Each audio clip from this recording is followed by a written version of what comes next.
السلام علیکم. سلامونه سلامونه په خیر راغلی. ځواک صاحب جوړې خیرات ده؟ ته غولې دې ورور. مننه ژوندي اوسې، هیله چې روغ جوړ یې. الله دې تا عزتمن لري، سرلوړی اوسېږې.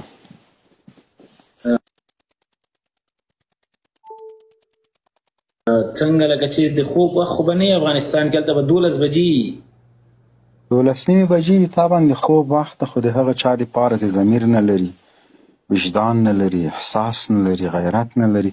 موږ قسم خدای چې معمولي خبره د وطن په اړه واورو، په والله خوب مو والوځي، بدن مو رپي، حیران پاتې کېږو چې خدای پاکه په اغېزو په نتایجو باندې پوهېږو چې دغه اوس څه کېږي.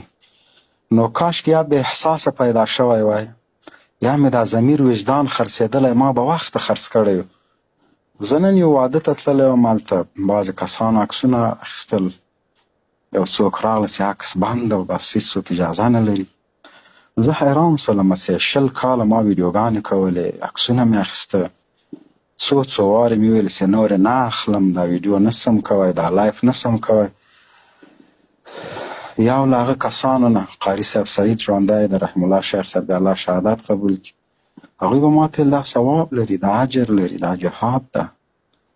نو 20 کاله زه په دې ګناه کې غرق او غرق کړم. زه قسم خدای حیران پاتې یم، بله لار نشته غیر له دې چې خپل رب ته شکایت وکړم چې په ما خو دوی کړي، زه خو نه پوهېدم، ما علم نه درلوده، ما دیني زده کړې نه درلودې.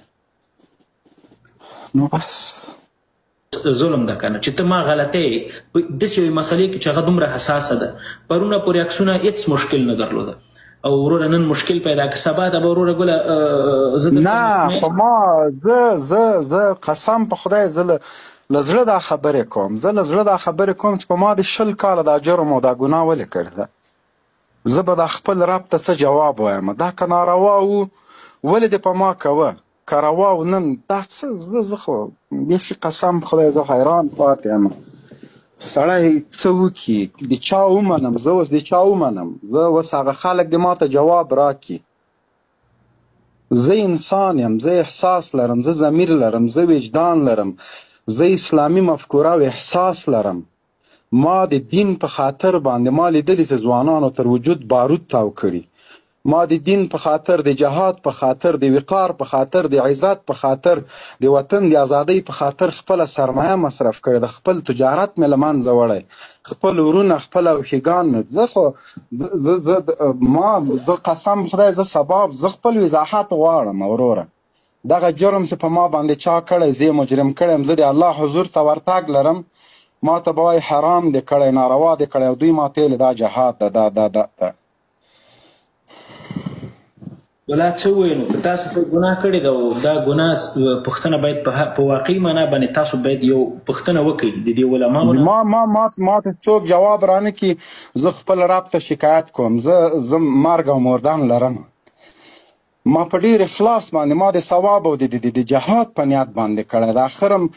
اخرم مجرم، اخرم ګناهګار، اخرم د الله او د رسول داینداره شولم. ولې ما ته چې هر څوک د دې جواب راکړي، ما ته د قناعت راکړي، زه واښه نه